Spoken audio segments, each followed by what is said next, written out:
Olá, pessoal! Hoje nós vamos falar um pouquinho sobre o homem e a mulher na construção do lar. Em primeiro lugar, vamos pensar o que é o lar. Porque existe a nossa casa e existe o nosso lar. A casa, ela pode ser feita de palha, de cimento, de tijolo, de madeira. Já o nosso lar são as relações que a gente constrói dentro de casa. Então, o lar pode ser feliz, pode ter harmonia entre a família, ou ele pode ser um lar conturbado, com brigas, não é mesmo? Isso quer dizer que a pessoa pode ter uma casa muito pobre e um lar muito rico, e o contrário também. A pessoa pode ter uma casa muito rica, uma casa imensa, com piscina, carro novo, com tudo que de material do bom e do melhor, mas pode ter um lar muito pobre. E como é um jeito bom de se viver? O que faz com que a gente queira voltar para o nosso lar? Quando a gente está na rua, quando a gente está trabalhando, está passeando, o que faz a gente ter vontade de voltar para casa?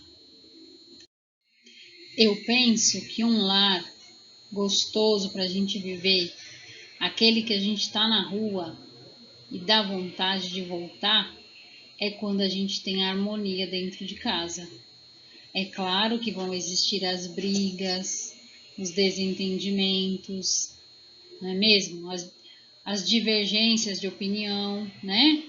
Mas é importante que na maior parte do tempo a gente consiga viver em harmonia. E será que é fácil a gente conseguir atingir essa harmonia dentro do nosso lar? Então, como que a gente consegue chegar nessa harmonia? Então, eu penso que a gente tem que respeitar as diferenças e conversar muito. Que a gente veio, nós, os nossos companheiros, a gente tem criação diferente, estudamos muitas vezes em lugares diferentes, temos outros tipos de trabalho, né? Então, tudo isso, toda essa nossa vivência faz com que a gente tenha opiniões diferentes, né? Tenha aprendizados e habilidades diferentes, cada um sabe fazer uma coisa, cada um gosta mais de uma coisa, né? E isso faz com que cada um dê mais importância para uma coisa. Sabe quando sobra um dinheirinho, por exemplo, e a gente quer fazer uma coisa e o marido quer fazer outra, né? Por quê? Porque para ele uma coisa é mais importante, para a gente é outra coisa, né? E então, como é que a gente faz? Precisa conversar muito, né? Então, por que que eu preciso daquilo? Por que que você precisa, né, daquele outro? E precisamos entrar num acordo. E assim, não adianta querer que o outro mude a opinião dele, pense como a gente. Isso não vai acontecer, né? O importante é que ele entenda e a gente entenda como aquilo é importante, ou para mim ou para ele. É diferente de eu concordar. Eu não preciso concordar com o que o outro está pensando, mas eu preciso entender que certas coisas são importantes para mim e certas coisas são importantes para o outro. Então eu preciso respeitar essas opiniões, sempre. Então pode ocorrer assim. Vamos supor, um dia sobrou um dinheirinho, a gente vai sair para comer fora, né? Ou a gente vai fazer uma comida diferente dentro de casa, mesmo, né? Que também é bem gostoso. E aí um quer comer uma coisa, o outro quer comer outra coisa. Ou senão a gente vai sentar para descansar e assistir TV. Aí uma pessoa quer assistir a novela, a outra pessoa quer assistir futebol. E também tem aquele dia que a gente sai para passear um pouco, né? E uma pessoa quer ir num parque e a outra fala, não, vamos no cinema. E aí, o que a gente faz? E aí, o que a gente faz? Gente, nós vamos ficar brigando e quem ganhar a briga decide? Não é uma forma legal de se resolver as coisas, né? Então, às vezes a gente tem que ceder, né? E às vezes o outro tem que ceder. O que significa? Ah, eu quero ir no parque. mas o outro quer ir no cinema, então hoje vamos no cinema. Na outra vez que a gente for sair, a gente vai no parque. Ou se de repente um não quer ir no cinema de jeito nenhum e o outro não quer ir no parque de jeito nenhum, escolhe um outro lugar para passear, né? Mas também, muitas vezes, a gente até acaba indo onde a gente não quer ir, ou fazendo o que a gente não quer fazer, por, por respeito e por amor àquela pessoa, né? Às vezes eu não quero ir num lugar e meu marido quer, às vezes, geralmente numa festa, vai. Às vezes eu não tô a fim de ir, mas eu sei que ele quer muito ir. Então eu vou porque ele, né, gostaria de ir. Então, a gente tem que ir ajustando as situações, não é verdade? A gente tem as opções. E tem uma coisa que complica muito a relação, principalmente a mulher, a gente é muito assim. Quando a gente está triste, ou quando a gente está nervosa, ou qualquer outra coisa, a gente sempre acha que o companheiro sabe porque a gente está daquele jeito. E o marido e o homem é a mesma coisa. De repente ele está nervoso ou ele está chateado e ele acha que a gente sabe o motivo. E, gente, muitas vezes a gente não sabe e nem ele sabe. Então a gente precisa falar o que a gente está sentindo, né? Não é achar, eu não preciso nem falar porque ele sabe que eu estou assim por causa disso. Às vezes ele sabe mesmo, né? E a mulher também, às vezes a gente sabe mesmo, mas muitas vezes a gente não sabe. E aí o que a gente faz? A pessoa fica sem conversar, né? E não resolve nada. Então a gente tem que aprender a falar o que a gente está sentindo, para o outro realmente saber. E aí a gente vai ter certeza que ele sabe qual é o problema, o porquê de eu estar daquele jeito. Não adianta eu ficar, eu era muito assim mesmo, eu mesmo falo, eu era muito assim de ficar emburrada, né, de não conversar com meu marido. Ah, ele sabe porque eu tô assim e finge que não sabe. Não, eu não ganhava nada com isso, né? Então assim, hoje eu procuro falar para ele realmente o que está me incomodando, né? O porquê eu tô triste ou o porquê eu tô nervosa. Porque se a gente não conversar, nós não vamos resolver nada. E paciência e tolerância, será que é importante para a gente manter a harmonia dentro de casa? Com certeza, né, gente? Olha aí o cachorrinho fazendo meditação. Dai-me paciência, porque se me der força, eu quebro meio mundo, ele está falando, né? Então, na verdade, é uma forma, um exemplo, coisas que eu faço aqui dentro de casa, quando a minha filha faz uma coisa muito errada. Então, teve uma vez, por exemplo, que eu tinha uma panela de óleo em cima de uma mesinha que abria e fechava, né?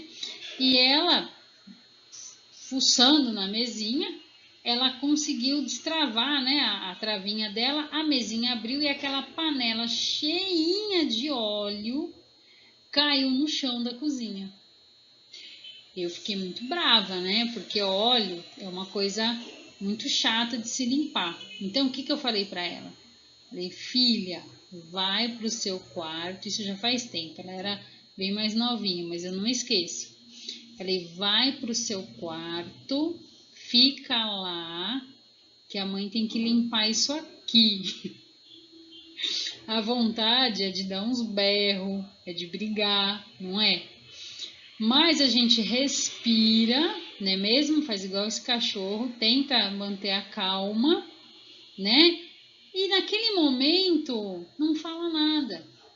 Quantas vezes, gente, é melhor a gente deixar para falar alguma coisa depois? Principalmente quando a pessoa está nervosa. De repente a pessoa chega em casa nervosa, teve problema fora de casa, né? Não tá afim de falar sobre aquilo naquele momento e a gente fica cutucando o que foi, sabe? Ele até vai falar pra gente, mas não naquele momento. Então vamos ter a paciência, né? Vamos esperar o momento certo para falar certas coisas. E algo fundamental, né, de muita importância para a gente ter harmonia na nossa casa, é trazer Jesus para dentro de casa. Jesus, Deus, eles sempre estão com a gente. Mas e a gente? Será que a gente está com eles, né? Será que a gente convida eles para entrar em casa? Então a gente precisa falar dentro de casa sobre os ensinamentos de Jesus. A gente precisa aprender o que Jesus ensinou e passar para os nossos filhos, né? E num momento de um desentendimento, de uma discussão, né?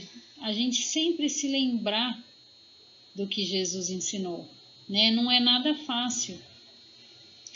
Mas as pessoas falam, naquela hora que eu não sei o que fazer, eu penso assim, o que Jesus faria nessa situação? É muito difícil para a gente ainda, né? Mas a gente precisa tentar fazer essas coisas, né? E fazer oração dentro de casa, rezar com os filhos antes de dormir, principalmente quando são menores, ensinar, né, esses filhos a fazer oração, rezar com o marido também antes de dormir, fazer uma oração, certo? Não precisa ser nenhuma oração decorada, não precisa falar palavras difíceis, né? Mas sempre agradecer a Deus, porque a gente tem muita coisa para agradecer, com certeza, né? A gente tem a nossa vida, a gente mora aqui nesse planeta abençoado, né? Que existem muitas coisas difíceis, mas existe tanta coisa boa também no nosso planeta, no nosso país, na nossa cidade, no nosso bairro.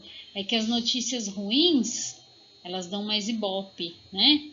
Mas existe muita coisa boa para a gente agradecer, muitas pessoas boas perto da gente, que a gente tem para agradecer. E claro, a gente pode pedir também. O que é que eu vou pedir? Uma casa, um carro, um celular? Não, né, gente? Vamos pedir para a gente ter paciência, vamos pedir para a gente ter tolerância, vamos pedir uma resposta para alguma coisa que está acontecendo. Eu não sei o que fazer. Meu Deus, me dá uma luz, né? E essa ideia vai vir para a gente do que fazer.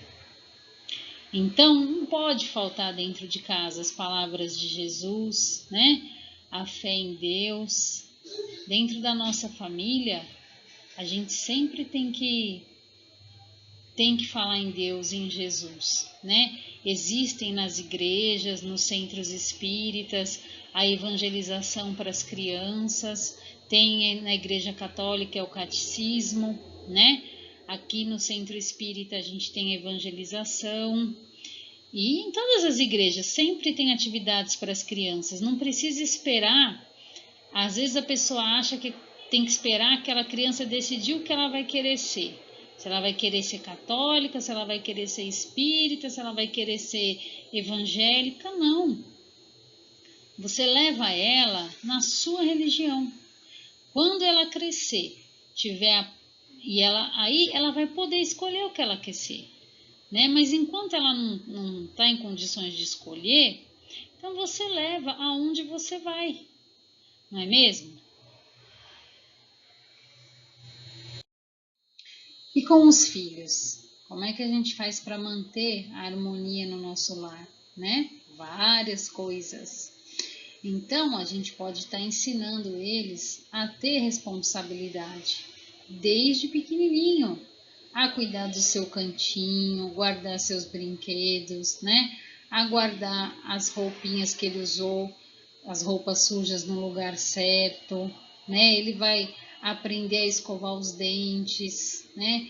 Então a gente ensina demonstrando como é que se faz, né? Então, meu filho não escova o dente, e você escova? Então a gente tem sempre que dar o exemplo. Ensinar os nossos filhos a respeitar as pessoas, respeitar os pais, os irmãos, né? Todos os familiares e todas as pessoas que ele nem conhece. A gente não pode achar engraçado quando um filho é mal educado ou faz birra. Porque senão, se a gente tiver esse tipo de atitude, vai chegar uma hora que nem a gente mais vai aguentar as atitudes dos nossos filhos. Então, desde pequenininho, já vamos ensinando eles a ter respeito, né?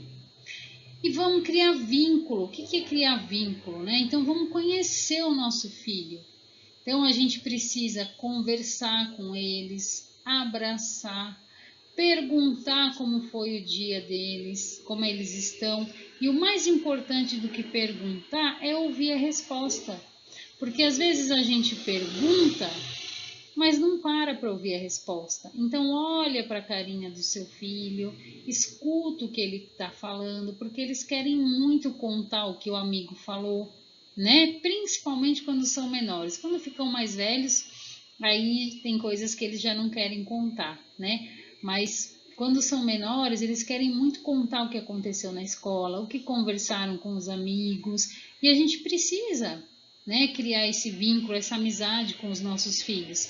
Porque aí, quando eles precisarem, eles vão saber que a gente está lá para estar ouvindo eles. Vamos nos preocupar, aí já são com os maiores. Onde será que meu filho está? Com quem ele está? O que ele está fazendo? Né? Não vamos deixar o nosso filho largado, sem nem se preocupar aonde ele foi, com quem ele foi. Porque de repente, porque ele pode começar a ter atitudes muito erradas, né? A gente precisa estar muito atento nos nossos filhos.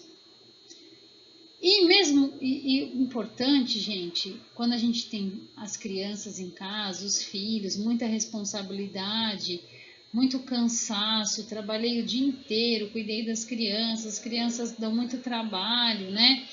Mas a gente precisa manter a relação de marido e mulher. A gente não pode ser só pai e mãe.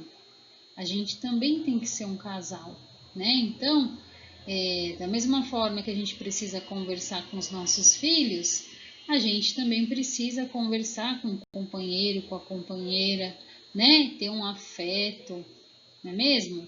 E toda a nossa família pode ficar em harmonia. E agora vamos pensar quais são os deveres do pai e da mãe com os filhos. Então, a primeira coisa muito importante é a gente pensar que é assim: nós não somos só corpo, não é verdade? Nós temos o nosso corpo e o nosso espírito, ou a nossa alma, como queiram chamar. O corpo dos nossos filhos, ele foi gerado dentro de nós, no nosso útero, né? É ele que cresce, deixa a nossa barriga grande, né? O bebê que está crescendo lá dentro. Mas e o espírito do nosso filho? Quem foi que criou, né? Foi Deus. Foi Deus que criou. Foi Deus que criou a todos nós. E o filho é um presente que ele nos dá. É um filho dele, assim como nós todos, né? Que ele nos dá pedindo para que a gente cuide e eduque esse filho com muito amor. Então, a primeira coisa que a gente vai dar para os nossos filhos é o amor, com certeza, né? Desde que está dentro da gente. A gente já ama, a gente já acaricia a barriga, a gente já conversa, já canta para eles, né? E depois, que faz parte da nossa obrigação? Alimentar, vestir. A gente ensina o nosso filho a andar, a falar, a respeitar todos, né? Como eu já falei, a ter limites. E a gente também, é nossa obrigação cuidar da sua saúde, oferecendo as vacinas, né? Cuidando dele quando ele está doente. A gente também é responsável por garantir que ele vá para a escola, né? A gente também precisa ajudar ele com as lições de casa e ensinar para ele sobre Deus, né? Ensinar ele a rezar. Então, nas casas espíritas, nas igrejas e nas casas evangélicas também, né? sempre tem alguma atividade voltada para as crianças, sempre tem. Então eu sempre falo assim, não vamos esperar, não precisa esperar a criança crescer para decidir qual religião ela vai querer seguir. Quando ela é uma criança, ela vai seguir a sua religião, né? É importante que ela tenha esse contato, esse aprendizado. Quando ela crescer, se ela quiser mudar, tudo bem. Mas não precisa, não fala, não vou levar porque eu não sei o que ele vai querer ser. Não, já começa a ensinar, né? Já começa a propiciar que ela tenha esse ensinamento. Em uma das aulas, eu sempre pergunto, né, para gestantes, o que vocês acham que é a nossa, né, obrigação oferecer para os filhos? E uma gestante falou, a alegria. Então eu achei muito bacana, é uma coisa que eu nem tinha colocado e realmente, né, também é nossa responsabilidade trazer alegria para a vida dos nossos filhos. E isso jamais quer dizer comprar coisas, isso quer dizer passar tempo com eles, não é verdade? Isso quer dizer brincar com eles, ler um livro, qualquer coisa que a gente faça com eles, eles vão gostar muito. E será que esse dever de cuidar e de educar os filhos é maior do pai ou da mãe? De nenhum dos dois, né? Então, os dois têm a mesma responsabilidade. Às vezes, a mãe passa mais tempo com o filho, mas o importante, né? Muitas vezes o pai trabalha o dia todo fora, né? A mãe trabalha dentro de casa e o pai não fica tantas horas com o filho. Mas o importante é ele aproveitar esse tempo que tem com ele. Não precisa passar o dia todo para ser um bom pai, para conseguir educar e orientar. O que importa é aproveitar aquele tempo que os dois têm juntos para se conhecer, para conversar, ou também, muitas vezes também é a mãe que passa menos tempo e o pai que passa mais tempo. É a mesma coisa, é a gente sempre aproveitar o tempo que tem com eles. E o último tema dessa aula é esse, é a alegria de ser mãe. Então, um filho traz muitas preocupações, né? Desde que a gente está grávida, se aparece alguma coisa no ultrassom, a gente já fica preocupada, né? Quando nasce, vai crescendo, a gente está sempre preocupada, né? Se os nossos filhos estão bem. Mas ele também traz uma alegria que só ele é capaz de dar pra gente, né? Então, quando a gente tem o nosso bebê e ele dá o primeiro sorriso, ele dá a primeira gargalhada, né? Quando ele começa a falar, quando ele começa a andar, né? Aí vai para a escola. Aí vai para a escola, tem aquela apresentação de dança, né? Eu costumo brincar, tem 10, 15 crianças no palco, mas a gente só vê uma, né? Só vê o nosso filho. A gente vai com a cabeça para lá, para cá, né? Onde ele tá, a gente tá olhando, né? E aí, quando ele fala assim, olha, eu vou seguir o seu exemplo, é tão bom ouvir essas coisas, né? E daí o filho estuda, faz uma formatura, e aí casa, e aí traz os netos, né? Essa alegria eu ainda não tenho. Mas eu sei como é bom. Então é isso, né? É muito bom ter filho, né? Um filho traz muita felicidade na vida da gente.